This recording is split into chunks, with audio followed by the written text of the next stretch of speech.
और दूसरे टाइप के वो स्टूडेंट होते हैं जिनको मैथ से डर लगता है। ये जो एग्जाम है इसमें मैथ्स का पोर्शन उतना ज़्यादा टफ नहीं है जितना लोग सोचते हैं कि वो 25, 27, 28 यहाँ पर जाके वो फंस जाते हैं। अब ये जो 28 के बाद का मामला है कि 28, 29, 30 इंडियन लॉजिक में फंसते हैं, डीआई में फंसते हैं और मैथ का पोर्शन होता है उसके अंदर ये लोग फंस जाते हैं। ये फुल फॉर्म और बाकी ये सारी चीज़ें पूछी जाती हैं बार बार। ये देखिए इतने सारे स्टिकी नोट्स हैं मेरे पास पूरा। पॉलिटिकल स्टडीज में एक बार फिर आप सभी का स्वागत है। मैं कौशिक वर्मा, आपका पॉलिटिकल साइंस मेंटोर, और आज इस वीडियो में हम बात करेंगे कि how to score 75 plus marks in your UGC NET first paper. अगर मैं अपने बारे में बताऊं तो मैंने कई बार यूजीसी नेट जेआरएफ का एग्जाम क्वालिफाई किया है। इसके अलावा मैंने प्रेस्टिजियस यूनिवर्सिटीज जैसे जेएनयू, ड्यू, बीएचयू, जामिया जैसे यूनिवर्सिटीज के पीएचडी लेवल के एग्जाम भी क्वालिफाई किए हैं। अगर एकेडमिक्स की बात करें तो मैंने एकेडमिक्स के अंदर पॉलिटिकल थ्योरी के अंदर जो है मैंने कई चैप्टर्स लिखे हैं। इसके अलावा मैंने रिसर्च मेथोडोलॉजी के ऊपर भी एक किताब लिखी हुई है। ये किताब उन लोगों के लिए बहुत ज्यादा इंपॉर्टेंट है जो पीएचडी के एंट्रेंस एग्जाम की तैयारी कर रहे हैं, क्योंकि पीएचडी के एंट्रेंस एग्जाम में 50 क्वेश्चन जो है वो रिसर्च मेथोडोलॉजी से कंपलसरी होते हैं, और ये 50 क्वेश्चन जो है आपका एंट्रेंस एग्जाम क्वालिफाई के लिए बहुत ज्यादा जरूरी होते हैं। इस बुक का लिंक मैं डिस्क्रिप्शन बॉक्स में दे दूंगा। तो चलिए हम अपनी इस वीडियो की शुरुआत करते हैं और जानते हैं कि कौन सी स्ट्रेटजी को आप अपनाकर जो है इस एग्जाम में 75 प्लस मार्क्स जो है वो अचीव कर सकते हैं। तो चलिए हम अपनी वीडियो की शुरुआत करते हैं। देखो, इस एग्जाम में दो तरीके के या फिर दो टाइप के स्टूडेंट होते हैं। पहले वो जिनका बैकग्राउंड मैथ का होता है, यानी उन्हें मैथ जो है वो पसंद होती है, उनका इंटरेस्ट होता है। और दूसरे टाइप के वो स्टूडेंट होते हैं जिनको मैथ से डर लगता है। मुझे भी मैथ से डर लगता था, लेकिन धीरे धीरे अगर आप इस फील्ड में रहते तो आपको लगेगा कि हाँ, ये जो एग्जाम है इसमें मैथ्स का पोर्शन उतना ज़्यादा टफ नहीं है जितना लोग सोचते हैं कि आपको मैथ्स आनी चाहिए। और बहुत सारे ऐसे चैनल हैं जो इस चीज़ को बताते भी हैं कि आप जो है 9th के 10th के इतना बेसिस का मैथ आपको आना चाहिए, लेकिन ऐसा कुछ भी नहीं है। अगर आप रेगुलर प्रैक्टिस करते हैं, ये नॉर्मल चीज़ें आपको आती है, तो आप इस एग्जाम में मैथ्स के पोर्शन को भी बहुत अच्छे से स्कोर कर सकते हैं। लेकिन मैं यहाँ पे दोनों ही टाइप के स्टूडेंट्स के लिए सॉल्यूशन बताऊंगा। सबसे पहले उनके लिए बताऊंगा जिनका मैथ्स का बैकग्राउंड है, और दूसरा उनके लिए जिनका मैथ का बैकग्राउंड नहीं है। अब इस वीडियो को जो लोग देख रहे हैं वो भी दो कैटेगरी के होंगे। सबसे पहला वो लोग होंगे जिन्होंने अपना पूरा सिलेबस कंप्लीट किया हुआ है, यानी कि आपके इस फर्स्ट पेपर में टोटल 10 यूनिट दी गई हैं और आपने बहुत अच्छे से इस 10 यूनिट को कवर किया होगा। और दूसरे वो स्टूडेंट होंगे जो अभी इस एग्जाम को जो है देने का सोच रहे हैं या फिर देने वाले हैं। अभी उन्होंने इसको कवर करना स्टार्ट किया है 1 by 1। Teaching aptitude, research aptitude, communication, ICT, higher education, इन सबको वो पढ़ना स्टार्ट किए होंगे। सो ये वीडियो दोनों के लिए ही यूजफुल रहेगी। अगर आपने पहले से ही जो है सिलेबस कवर कर लिया है तो भी बहुत अच्छी बात है, उनके लिए बहुत अच्छी बात रहेगी ये। और जो लोग अभी कवर कर रहे हैं तो वो इस वीडियो को देखने के बाद जिस स्ट्रैटेजी को मैं आपको बताऊंगा उसको अगर आप फॉलो करते हैं तो बहुत ही अच्छा स्कोर आप जो है इस फर्स्ट पेपर में कर सकते हैं। तो अगर इस एग्जाम की बात करें तो अगर आपकी प्रीवियस ईयर का जो क्वेश्चन पेपर है उसको जब आप लगाएंगे तो आपको लगेगा कि आपके जो, अगर आपने सिलेबस कवर कर लिया है तो भी, और अगर आप नहीं कवर किए हैं तो भी, जो लोग कवर नहीं किए हैं वो अगर इस पेपर को लगाते हैं तो उनको 12 से 15 क्वेश्चन सॉल्व कर लेंगे बहुत इजी तरीके से। और जिन्होंने कवर किया हुआ है थोड़ा बहुत तो वो 20-22 क्वेश्चन बहुत अच्छे से कवर कर लेंगे इसको। अब सवाल ये आता है, ये भी बहुत अच्छी क्लियरिटी है, उन्होंने प्रैक्टिस किया हुआ है, टेस्ट दिया हुआ है, तो वो 25, 27, 28 यहाँ पर जाके वो फंस जाते हैं। अब ये जो 28 के बाद का मामला है कि 28, 29, 30, 31, 32, 33, 34, 35, ये कैसे स्कोर किया जाए, क्योंकि सारा मामला यही फंसता है कि बहुत सारे स्टूडेंट हैं जो 30 प्लस स्कोर करने में उनके लिए बहुत मुश्किल होती है। अब फंसते कहाँ पर हैं? जो मैथ वाले स्टूडेंट हैं जिनको मैथ अच्छे से आती है। अब जिनको मैथ आती है, उनको इंटरेस्ट है, तो वो रिसर्च एप्टीट्यूड, इसके बाद आईसीटी, इंडियन लॉजिक और इन्वायरमेंट, ये वो टॉपिक हैं जिनके अंदर, जितना मैंने देखा है कि वो इस पोर्शन में गलत करते हैं। ये जो टॉपिक है या ये जो सब्जेक्ट दिया हुआ है इसके अंदर वो फंसते हैं।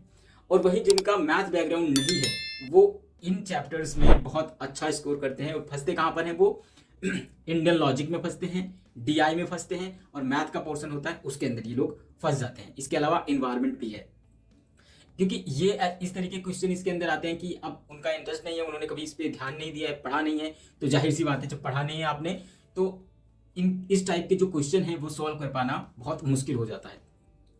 अब आपको करना क्या है कि आपको इस एग्जाम में बहुत अच्छा स्कोर करने के लिए क्या स्ट्रेटजी अपनानी चाहिए। तो सबसे पहला, आपको फर्स्ट पेपर का जो जितने भी यूनिट दिए गए हैं उसके अंदर से आपको कैटेगराइज करना है कि किसके अंदर मेरा मन लगता है बहुत ज़्यादा और कौन सा मेरा जो टॉपिक है वो बहुत ज़्यादा इंटरेस्टिंग है और उसको मैं बहुत अच्छे से पढ़ सकता हूँ। इसको आप पहले कैटेगराइज कर लीजिए। जैसे मैं अपनी बताऊँ, जब मैं तैयारी कर रहा था तो इसी पूरी स्ट्रेटजी को मैंने अपनाया कि कौन सा टॉपिक जो है वो मेरा फेवरेट है। जैसे ICT जो है वो मेरा सबसे फेवरेट टॉपिक था। इसके अलावा रिसर्च एप्टीट्यूड या फिर रिसर्च मैथोलॉजी का जो पोर्शन था वो मेरा सबसे फेवरेट टॉपिक था। तो मैंने इन दो से स्टार्ट करी थी। अब बात करते हैं सबसे मेजर पॉइंट कि आपको करना क्या है। आप प्रीवियस ईयर के क्वेश्चन पेपर, अगर आपने सिलेबस कवर कर लिया है तो भी, और अगर आप अभी शुरुआत कर रहे हैं तो भी, आपको करना क्या है, आपको प्रीवियस ईयर का क्वेश्चन पेपर लगाना है, अटेम्प्ट करने हैं। उसके लिए मैंने पिछली वीडियो में बताया था कि कौन कौन से रिसोर्सेज का आप यूज़ कर सकते हैं अपने प्रीवियस ईयर क्वेश्चन पेपर के लिए या फिर प्रैक्टिस करने के लिए। फिर से मैं आपको बता दूं कि एक बुक है ये आपका यूथ कंपटीशन की, इसके अंदर टोटल 33 सेट आपको मिल जाते हैं फर्स्ट पेपर के, जितने भी एक बार में होता है उसमें टोटल 33 सेट हैं और 33 सेट इस बुक के अंदर दिए गए हैं। इनको आप यूज़ कर सकते हैं प्रीवियस ईयर के पेपर को लगाने के लिए। अगर आपने कवर कर लिया है सिलेबस तभी भी आप इसको लगाइए, और अगर आप शुरुआत करने जा रहे हैं अभी आपको कोई आइडिया नहीं है तभी भी। तो करना कैसे है, आपको जस्ट प्रीवियस ईयर के क्वेश्चन को देखना है और उसको अटेम्प्ट करना है। ऐसा लगना चाहिए कि आप एग्जाम में बैठे हुए हैं। उसी माइंडसेट के साथ आपको जो है ये प्रीवियस ईयर के जो क्वेश्चन पेपर है उसको सॉल्व करना है। जब आप सॉल्व कर लेंगे उसके बाद आप उसको एनालिसिस करें। मेन प्रॉब्लम क्या होती है स्टूडेंट की कि वो पेपर लगा लेते हैं और ये चेक कर लेते हैं कि मेरे कितने नंबर इसके अंदर बने, किसी के 17 बने, 18 बने, 19 बने, 20 बने, बस। उसके बाद वो ये चीज़ नहीं देखते हैं कि कौन सा पोर्शन है मेरा करेक्ट हो रहा है, कौन सा पोर्शन है जिसके अंदर मैं अपना अगर दिमाग लगाऊं तो मैं इसको सॉल्व कर सकता हूं। क्योंकि 3 तरीके के इसके अंदर आपको डिफिकल्टी दिखेंगी। सबसे पहले क्वेश्चन उस तरीके का होगा जो बहुत ही ईजी होगा, जिसको आप देखते ही कहेंगे कि इसका आंसर ये है और टिक करके आगे बढ़ जाएंगे। दूसरा वो होगा जो आपको लगेगा कि इसको मैं सॉल्व कर ही नहीं सकता हूँ। और तीसरे टाइप का वो क्वेश्चन होगा जिसके अंदर अगर आप पूरी तरीके से माइंडसेट लेके बैठे कि हाँ मुझे इस पेपर को सॉल्व करना ही करना है, और अगर आप उसके अंदर थोड़ा सा भी दिमाग लगाते हैं, थोड़ा सा भी उसके ऑप्शन के साथ आप खेलते हैं, तो जो है उस आंसर का आप सही आंसर दे सकते हैं, उस क्वेश्चन का आप एकदम करेक्ट आंसर टिक कर सकते हैं। तो ये चीज़ें आइडेंटिफाई करनी है। अब आपको ये देखना है कि आपका जो प्रीवियस नॉलेज है, यानी कि आपने सब्जेक्ट इस पेपर को जितना आपने पढ़ा है उसकी क्लियरिटी कितनी है। अब इसको देखने के लिए आपको इस पेपर को सॉल्व करना है। सॉल्व करने के बाद असली खेल वहीं पर है कि आपको ये नहीं उस टाइम पर देखना है कि कितने क्वेश्चन सही हो रहे हैं और कितने क्वेश्चन गलत हो रहे हैं। ये चेक करना है कि कौन कौन से टॉपिक से मेरे क्वेश्चन गलत हो रहे हैं। फिर ये देखना है कि अब इसका आंसर तो बहुत ईजी था, अगर मैं थोड़ा सा और ट्राई करता, थोड़ा सा टाइम देता तो मैं इसको सॉल्व कर सकता था।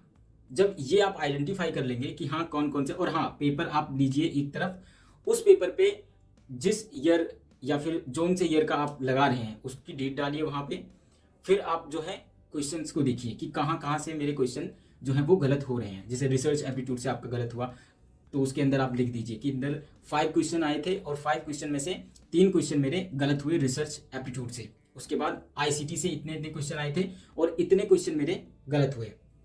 इसी तरीके से आप 1 बाय 1 जितने भी टॉपिक हैं उनको आप शॉर्टलिस्ट करते चले जाइए। अब यहाँ पर आपके पास जो डेटा मिलेगा वो क्या रहेगा, आपको दिखेगा कि हाँ इस पोर्शन में मैं बहुत ज़्यादा वीक हूँ और अगर मैं ट्राई करूँ तो इसे बहुत अच्छे से सॉल्व कर सकता हूँ।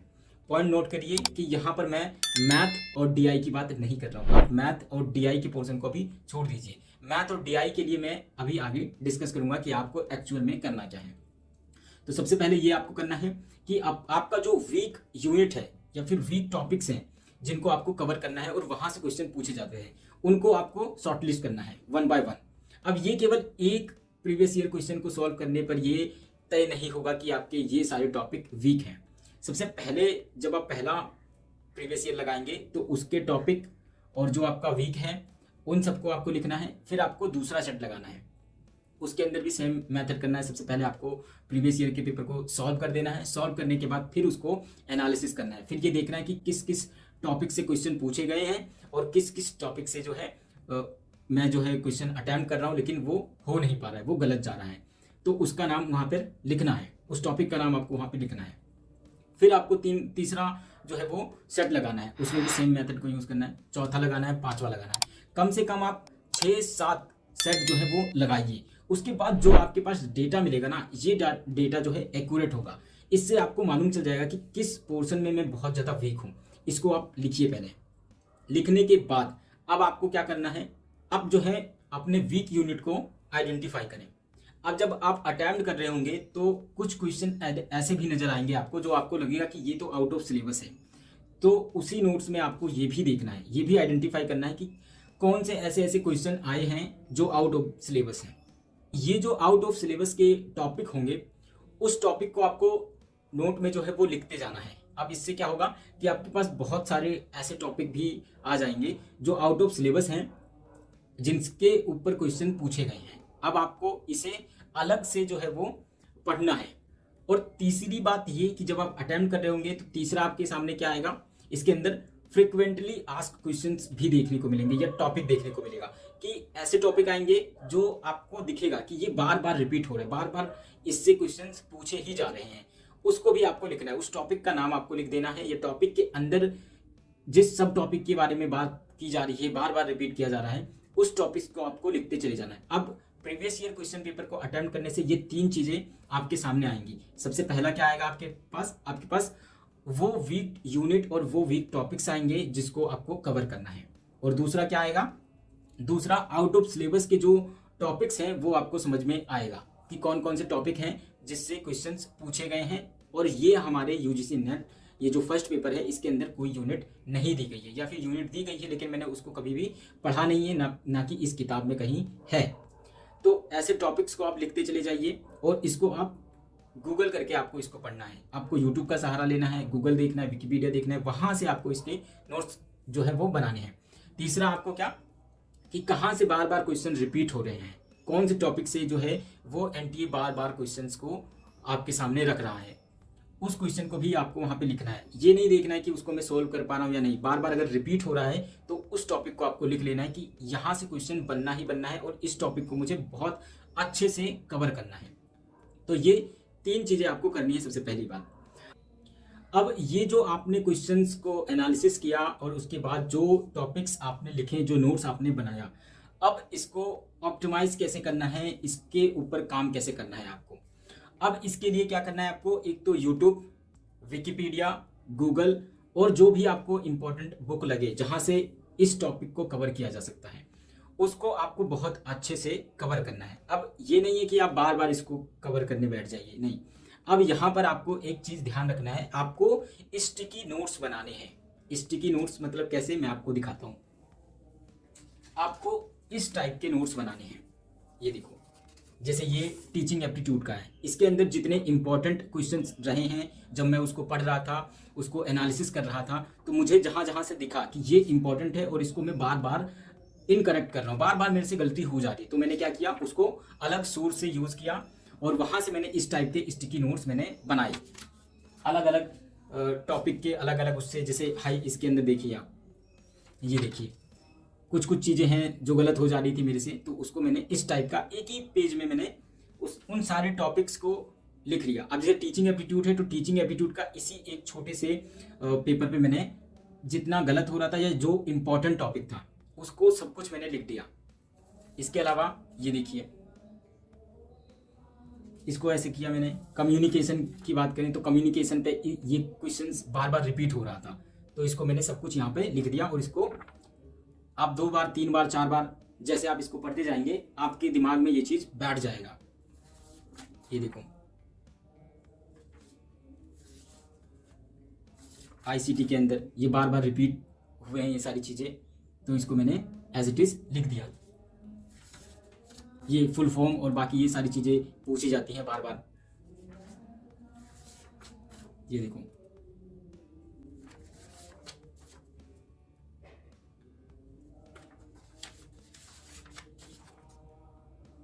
तो इस तरीके से अब मैं आपको कितना दिखाऊंगा, बहुत सारा मेरे पास जो है वो डेटा है, फर्स्ट पेपर का भी, सेकंड पेपर का भी।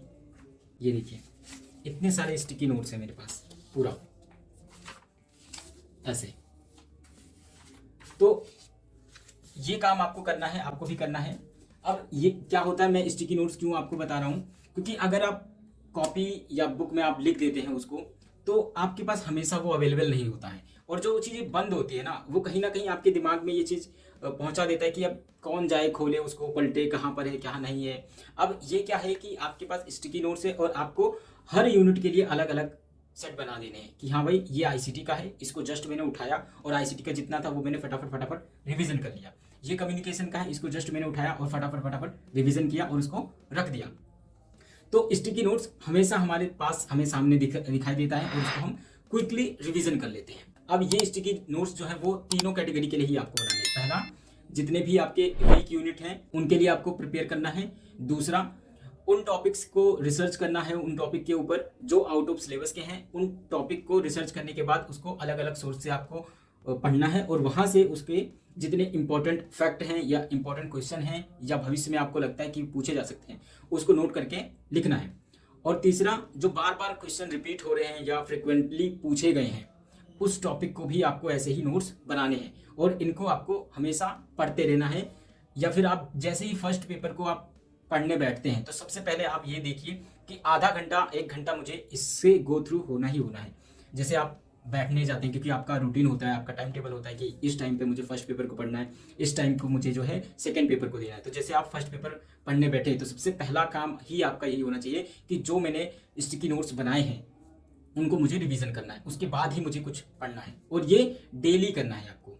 सबसे पहले उठे और आपने जो है उसको कोई एक बार देख लिया, आपको ये नहीं देखना याद नहीं हो रहा कि क्या है क्या नहीं, बस आपको पढ़ देना है, उसको पढ़ देना है और उसको रखना है। फिर आप अपना काम करना है। फिर जब आप फर्स्ट पेपर खत्म करते हैं फिर आपको उसको उठाना है और फिर उसको पढ़ देना है और उसको रख देना है। फिर एक ऐसा समय आएगा कि आपको लगेगा कि ये जो टॉपिक है या ये जो यूनिट है ये मेरे दिमाग में बिल्कुल अच्छी तरीके से बैठ गया है। अब मैं अगर क्वेश्चंस को देखूं तो मैं उसको देखते ही ऐसे ही एलिमिनेट कर दूंगा कि इसका आंसर ये होगा, मुझे दिमाग लगाने की जरूरत ही नहीं पड़ेगी अगर इस मेथड को आप यूज करते हैं तो। अब बात करते हैं कि डीआई और मैथ का जो पोर्शन है उसको कैसे कंप्लीट करें। अब पहले ही मैंने वीडियो की स्टार्टिंग में बताया कि जो लोग मैथ के बैकग्राउंड से हैं या फिर जिनका मैथ में इंटरेस्ट है वो तो इसको बहुत अच्छे से कवर कर लेते हैं। वो भी कुछ कुछ यूनिट में फंसते हैं जिनको उनको लगता है कि यार ये बहुत डिफिकल्ट है, इस पे काम करना बहुत ज़्यादा मुश्किल हो रहा है मेरे लिए, तो वो उसको छूट देते हैं। और दूसरे जो मैथ के बैकग्राउंड से नहीं होते हैं वो मैथ, डीआई और इंडियन लॉजिक, इन्वायरमेंट, इन टॉपिक के अंदर वो फंसते हैं कि यहाँ से वो क्वेश्चन नहीं बना पाते और उनको लगता है कि इन टॉपिक को छोड़ देना ही ज़्यादा अच्छा रहेगा। अब ऐसे स्टूडेंट को करना क्या है, सबसे पहले मैथ वाले की मैं बात करता हूँ कि जिनका मैथ बैकग्राउंड है उनको क्या करना है। उनका मैथ बैकग्राउंड है, उनका डीआई में 5 में से 5 वो बहुत अच्छे से सॉल्व कर पा रहे हैं, मैथ्स के क्वेश्चन में भी वो बहुत अच्छे से सॉल्व कर पा रहे हैं। अब उनको प्रॉब्लम कहाँ आती है, उनको रिसर्च एप्टीट्यूड में प्रॉब्लम आती है, आईसीटी में प्रॉब्लम आती है, इसके अलावा इंडियन लॉजिक में प्रॉब्लम आती है और इन्वायरमेंट में आती है। तो ये वो टॉपिक्स हैं जिसके अंदर जो मैथ के स्टूडेंट हैं उनको प्रॉब्लम फेस करना पड़ता है। तो ऐसे में उनको क्या करना है, उनको ये देखना है कि जो प्रीवियस ईयर क्वेश्चन पेपर मैंने लगाया उसके अंदर से क्वेश्चंस कहाँ से रिपीट हो रहे हैं, कौन सा पोर्शन है जिससे बार बार क्वेश्चन पूछे गए हैं। तो केवल उनको उसी यूनिट पे काम करना है, पूरे आपको टॉपिक को कवर नहीं करना बल्कि उस मेन टॉपिक को कवर करना है या मेन पोर्शन को कवर करना है आपको जहाँ से बार बार क्वेश्चन रिपीट हो रहा है। अब बात करते हैं हमें कि जो मैथ्स के बैकग्राउंड से नहीं है अब वो मैथ को कैसे सॉल्व करें। तो देखो, मैं ये नहीं कहूँगा कि आपको एक दिन में मैथ आ जाएगा, इसके लिए आपको प्रैक्टिस मांगता है। जितनी आप प्रैक्टिस करेंगे उतना आपके लिए बेहतर होगा। तो अगर आपके पास टाइम है या फिर आप चाहते हैं कि कवर करना, तो मैं आपको कुछ चीज़ें बताऊंगा। जैसे आप परसेंटेज पे काम कर सकते हैं, रेशियो पे काम कर सकते हैं, इसके बाद एवरेज पे काम कर सकते हैं। इन 3 चीज़ों पे आप काम कीजिए और आपका डीआई एकदम सॉल्व हो जाएगा। लेकिन अगर आपके पास टाइम है तो, और आप कंटिन्यू आप इसको रख पाते हैं, आप प्रैक्टिस करते हैं बार बार, तो ही ये काम करेगा आपके लिए। अदरवाइज आप अगर सोचेंगे कि नहीं मैं एक बार सीख लूँ चीज़ों को और बस हो जाएगा, तो इस टाइम पे डीआई का जो लेवल है वो बहुत ज़्यादा टफ हो गया है। पहला वो टाइम होता था 2018, 19, 20 का टाइम होता था कि आपको एक सिंपल टेबल दे दी जाती थी जिसके अंदर से आपको क्वेश्चन पूछे जाते थे, परसेंटेज पूछे जाते थे, एवरेज पूछा जाता था, रेशियो पूछा जाता था और उसको सॉल्व कर लेना बहुत ही ईजी होता था। लेकिन आज के टाइम पर डीआई जो है वो बहुत ज़्यादा डिफिकल्ट हो गया है। अब आपको डेटा कैसे देते हैं, दो पोर्शन या फिर दो डीआई या दो डेटा को जो है एक साथ मर्ज किया जाता है। आपको टेबल दे दिया जाएगा और दूसरी तरफ भी आपको डेटा दे दिया जाएगा, चाहे वो रेशियो में होगा या परसेंटेज में होगा। उसके बाद एक बार आपको यहाँ से इसको सॉल्व करना होगा, फिर इसको सॉल्व करना होगा, फिर आपका क्वेश्चन बनेगा। क्वेश्चन बनने के बाद फिर आपको जो क्वेश्चन पूछा गया है उसका आंसर आपको देना पड़ेगा। तो दो डेटा को मर्ज करके आपको डीआई पूछा जाता है। अब ये जो मैथ के बैकग्राउंड से नहीं है या जिनका मैथ का इंटरेस्ट नहीं है उतना ज़्यादा, उन स्टूडेंट के लिए ये बहुत ज़्यादा डिफिकल्ट हो जाता है। तो आपको करना क्या है, आपको स्किप करना है। डीआई को मैं ये नहीं कहूँगा कि अब आप जो है आपके पास 1.5-2 महीना बचा है तो आप डीआई करने बैठ जाइए, या फिर बहुत लोग ऐसा कहेंगे आपको कि नहीं 1 महीने में ही डीआई में आप मास्टर हो जाएंगे, या बहुत सारे यूट्यूब चैनल है जो कहते हैं कि आप डीआई कीजिए और सॉल्व हो जाएगा 10 दिन में, 15 दिन में हो जाएगा। बिल्कुल नहीं। अगर सॉल्व कर लोगे, ये मैं नहीं कहूँगा कि आप सॉल्व नहीं कर लोगे, लेकिन आप 5 क्वेश्चन के लिए आप अपने 45 क्वेश्चन के साथ नहीं खेल सकते। ये मैं बता रहा हूँ अपने पर्सनल एक्सपीरियंस के हिसाब से मैं बता रहा हूँ आपको कि मैंने कई अटैम्प्ट दिए जिसके अंदर मैंने आधा घंटा लगा दिया डीआई को सॉल्व करने के लिए। फिर बाद में मुझे ये चीज़ एहसास हुआ कि आधा घंटा या 45 मिनट मैंने इसके अंदर खाली 5 क्वेश्चन को सॉल्व करने के लिए लगा दिया, जबकि मेरे पास 45 क्वेश्चन बचे हुए थे।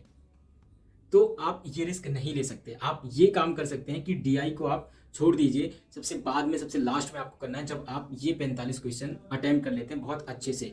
अब इसमें भी आप जल्दीबाजी बिल्कुल मत कीजिएगा कि आप सोचे कि मैं जल्दी जल्दी इसको कर लेता हूँ और लास्ट में मुझे डीआई करना है तो उसके लिए भी मुझे आधे से 45 मिनट जो है मुझे उसके लिए भी देना है। तो आप जल्दी जल्दी इसे कर रहे हैं और जो क्वेश्चन आप बना पा रहे थे वो भी इस टेंशन में आप नहीं बना पाएंगे, उसमें भी आप गलती करते हैं। क्यों? क्योंकि आपके दिमाग में ये चीज़ पहले से बैठ गई है कि मुझे लास्ट में जो है वो 45 मिनट डीआई के लिए निकालना है। तो ये गलती बिल्कुल मत कीजिए। आप केवल 5 क्वेश्चन हैं, उस 5 क्वेश्चन के लिए आप 45 मिनट अपना, या फिर आप ये 45 क्वेश्चन जो है इनके साथ आप खिलवाड़ नहीं कर सकते। आप अपने दिमाग में इस चीज़ को बिठाएं कि अगर सॉल्व हो रहा है तो सॉल्व हो रहा है, नहीं हो रहा है तो नहीं हो रहा है। आपको केवल 10 मिनट ही देना है उसको। या फिर मैं आपको बताऊं कि अगर आपने प्रैक्टिस नहीं किया है या आप स्किप करना चाहते हैं इस पूरे पोर्शन को, तो आप एक ट्रिक है उसको आप सॉल्व कर सकते हैं, उसका आप यूज कर सकते हैं, जिससे डीआई के अंदर आपके 2 या फिर किस्मत आपकी अच्छी रही तो 3 क्वेश्चन बहुत अच्छे से सॉल्व हो जाएंगे और आपको मिलेगा। आपको क्या करना है, आपके पास 4 ऑप्शन होते हैं ABCD। आपको इन 4 ऑप्शन में से किसी एक को सेलेक्ट करना है और ये 5 के 5 क्वेश्चन में आपको टिक करना है। जैसे DII आपके पास 5 क्वेश्चन आपके सामने आया और अब आपको क्या करना है, सभी में B, C, D या फिर A, 5 के 5 में केवल एक ही ऑप्शन को आपको टिक कर देना है। अब इसमें से आपके 2 क्वेश्चन या 3 क्वेश्चन 110% जो है वो करेक्ट होंगे ही होंगे। आप इसको आप प्रैक्टिकल करके देख लेना, जब आप प्रीवियस क्वेश्चन पेपर लगाओगे तो इसी ट्रिक को आप फॉलो करना और हमेशा एक ही क्वेश्चन मतलब एक ही ऑप्शन को जो है वो टिक कर देना कि इसी को ही मुझे करना है। और डीआई मुझे देखनी भी नहीं है कि क्या क्वेश्चन उसके अंदर पूछा गया या फिर क्या उसके अंदर डेटा था, आपको कुछ भी नहीं देखना है। बस केवल डीआई सामने आया, आपके पास 5 क्वेश्चन आया तो किसी एक ऑप्शन को आप टिक कर दीजिए बस। उस केस में इस ट्रिक को आप अपना सकते हैं जब आपने डीआई की प्रैक्टिस नहीं की है या आपके पास टाइम नहीं है डीआई को सॉल्व करने के लिए। ऐसे केस में आपको जो है 2 क्वेश्चन या फिर किस्मत आपकी सही रही तो 3 क्वेश्चन या फिर 1 क्वेश्चन तो आपका सही होना ही होना है। इसके अलावा जो मैथ्स का जिनका बैकग्राउंड है और जिनका नहीं है, दोनों को ही इंडियन लॉजिक को पूरा कवर नहीं करना है। इंडियन लॉजिक में कुछ टॉपिक्स हैं इंपॉर्टेंट जहां से क्वेश्चन बार बार रिपीट होते हैं, वो जब आप इसे अटेम्प्ट करेंगे तो खुद आपको मालूम चल जाएगा, उसे आपको कवर करना है। लिख लीजिए इस टॉपिक को कि इसे ही केवल मुझे पढ़ना है। इसी तरीके से इन्वायरमेंट की बात करें तो इन्वायरमेंट अपने आप में ही बहुत एक तरीके से समंदर की तरह है कि आप जितना उसके अंदर पढ़ते रहोगे उसको वो खत्म ही नहीं होगा। लेकिन वहाँ पे भी आपको क्या करना है, इन्वायरमेंट के लिए भी ऐसे ही स्टिकी नोट्स बनाना है और जहाँ जहाँ से रिपीट हो रहे हैं, बार बार क्वेश्चन बन रहे हैं, उसे आपको कवर करना है। मैं एग्जाम्पल आपको दिखाता हूँ कि मैंने इन्वायरमेंट पे कैसे नोट्स बनाए थे। देखो, मैंने इन्वायरमेंट पे इस तरीके से जो टॉपिक रिपीट हो रहे थे बार बार, उस पर मैंने नोट्स बना लिया था कि इसको मुझे कवर करना है। जैसे ये देखिए एमडीजी पे क्वेश्चंस रिपीट हुए बार बार, तो उसको मैंने बहुत अच्छे से कवर किया। और कुछ चीज़ें हैं पॉल्यूशन पे, यूनेस्को पर, और ये प्रदूषक और प्रदूषण के प्रभाव जो होते हैं वो बार बार रिपीट हो रहा था, उसको मैंने कवर किया। NAPCC इसकी फुल फॉर्म पूछी जाती थी और ईयर, तो इन सबको मैंने लिख रखा है पूरा। और इसके अलावा ये SDG के जो गोल हैं उनको रिपीट किया जाता है, उनकी क्रोनोलॉजी पूछी जाती है, तो उसको मैंने ऐसे चैन वाइज बनाया और उसको याद कर लिया। दिमाग में इसको पूरी अच्छी तरीके से आप बैठा लें कि जिस भी टॉपिक को आप कवर कर रहे हैं उसको बहुत अच्छे से आपको पढ़ना है। अब ये आपको देखना है कि अगर आप रिस्क ले रहे हैं अपने 5-6 क्वेश्चन के साथ या 10 क्वेश्चन के साथ, यानी मैथ को आप स्किप कर रहे हैं, तो आपको ये ध्यान में रखना है कि आपको ये 10 क्वेश्चन या इस 5 क्वेश्चन को अपने बाकी जो टॉपिक हैं उसमें आपको कवर करना है, चाहे वो रिसर्च मैथोलॉजी का हो या फिर एनवायरनमेंट हो, कम्युनिकेशन हो, ICT हो, उसके अंदर से आपको इसको कवर करना है। 1-2 क्वेश्चन भी आपसे गलत नहीं होने चाहिए उस पोर्शन के। ये देखो, तो मैंने आपको दिखाया कि ये इन्वायरमेंट पे मैंने कैसे शॉर्ट नोट बनाए थे जो इंपॉर्टेंट टॉपिक्स थे या फिर जहाँ से बार बार क्वेश्चन रिपीट हो रहा था, और मैं देख रहा था इस चीज़ को कि अगर मैं इसके अंदर दिमाग लगाता हूँ तो इसको मैं सॉल्व कर सकता हूँ, या जरा सी भी मेहनत में कर लेता हूँ इसके अंदर तो इसको मैं सॉल्व कर सकता हूँ। तो ऐसे चीज़ें आपको भी आइडेंटिफाई करनी है और फिर उसके ऊपर आपको ऐसे नोट्स बनाने हैं। नोट्स बनाने के बाद जो है उसको बार बार याद करना है, उसे पढ़ना है। आई होप कि आपको ये वीडियो पसंद आई होगी और इस स्ट्रैटेजी को अपनाकर जो है आप UGC नेट के इस फर्स्ट पेपर में 70+ मार्क्स जो है बहुत आसानी से स्कोर कर सकते हैं। अगर आप इस वीडियो को पहली बार देख रहे हैं या फिर इस चैनल पर आपने पहली बार विजिट किया है तो आप हमारे टेलीग्राम ग्रुप से ज़रूर जुड़िए, और वहाँ पर मैंने बहुत सारा कंटेंट प्रोवाइड करा रखा है, उसे भी आप यूज़ करें। इसके अलावा आप जो है इस चैनल को लाइक ज़रूर करें और इस चैनल को सब्सक्राइब ज़रूर करें। हम अपनी नेक्स्ट वीडियो में फिर मिलेंगे। धन्यवाद।